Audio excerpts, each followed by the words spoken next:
สบายดีทุกคนมาเฮามาการเข็ดน้อยนำกัน มาเบิ่งกันว่าเฮาจะได้บ่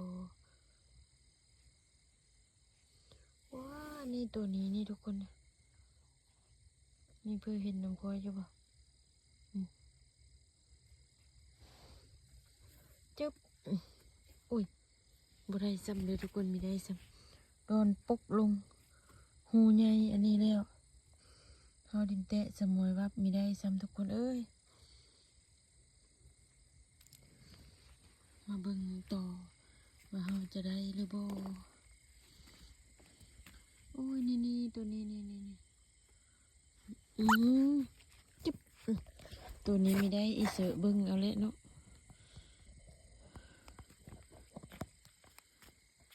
ทุกคนโหโลดเลยนะ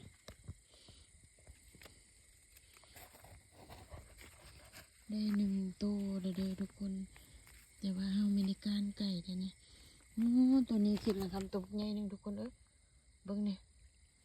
อยู่ในดินแตะนี่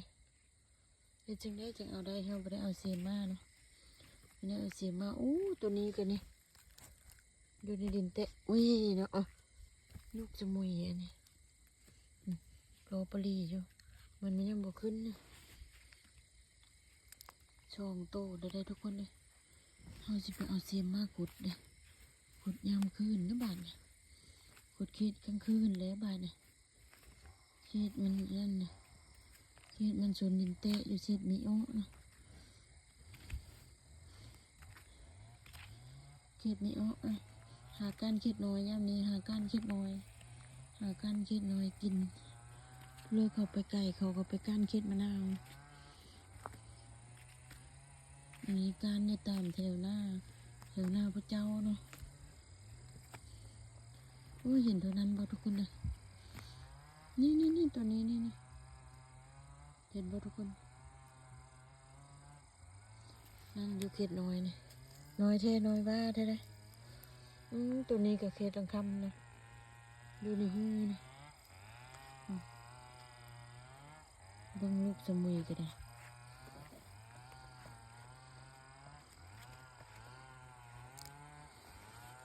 เอามาเยี่ยมโคมกันได้ทุกคนเลยว่ามันจะได้บ่นี่ได้อยู่ได้ทุกคนเลย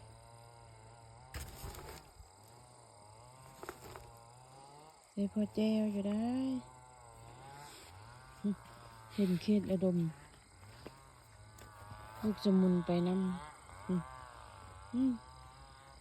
มันจะได้ในเลือกเขตเนี่ยเบิ่งแลนดงอยู่แม่นบ่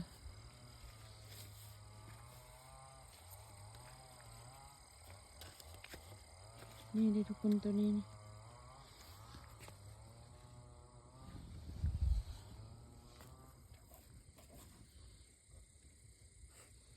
ได้3 ตัว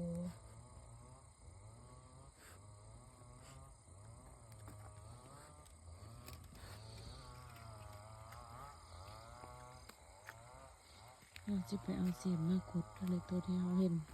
ในดินแตะเราจะบอกปะปล่อยให้มันอยู่เลย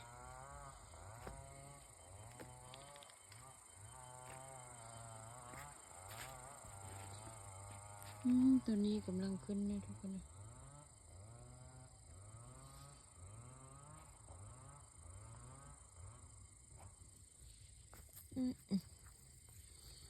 ได้มาแล้ว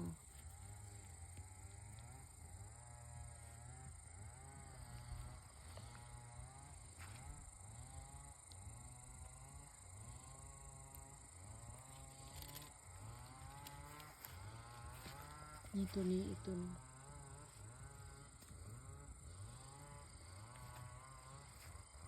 นี่ตัวนี้อีกตัวนึงนี่ทุกคน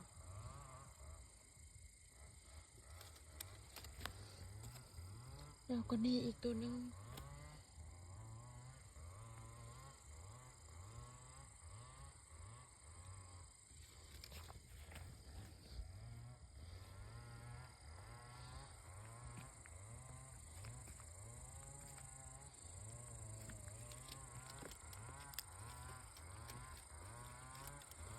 ได้พอแจวแรงอยู่ได้